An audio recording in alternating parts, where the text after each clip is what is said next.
ఎన్నికలు ఎప్పుడు వచ్చినా ఎలాంటి పరిస్థితుల్లో వచ్చినా సర్వేల ద్వారానే వాళ్ళకు టికెట్లు ఇచ్చే పద్ధతి కాంగ్రెస్ పార్టీలో ఉంటుంది. ఒకవేళ ఇప్పుడు దానం నాగేందర్ రాజీనామా చేస్తే ఆయనకే టికెట్ ఇస్తారా లేదంటే వేరే వాళ్ళకి ఇస్తారా అనేది ఒక కన్ఫ్యూజన్ అయితే ఏర్పడుతుంది. ఈ నేపథ్యంలో తనకే టికెట్ ఇవ్వాల్సిందిగా ఆయన ఢిల్లీ పెద్దలకు అప్పీల్ చేశారు.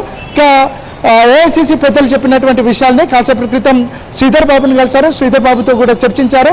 ప్రస్తుతం శ్రీధర్ బాబు శాసనసభ వ్యవహారాల మంత్రిగా ఉన్నారు. ఈ నేపథ్యంలో డిస్క్వాలిఫై చేస్తే ఏ విధంగా ఉంటుంది, రాజీనామా చేస్తే ఏ విధంగా ఉంటుంది అనే అంశాలకు సంబంధించి ఆయన శ్రీధర్ బాబుతో డిస్కస్ చేశారు.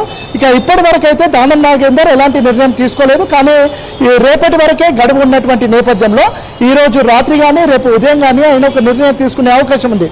అయితే ఆయన రాజీనామా చేస్తారా లేదంటే కడియం శ్రీహరి స్పీకర్ను కోరినట్టు తాను వివరణ ఇవ్వడానికి మరింత సమయం కావాలని కోరుతారా అనేది మరికొద్దిసేపట్లోనే తెలిసే అవకాశం ఉంది. దానం నాగేందర్ ఇప్పటి వరకు మీడియాకు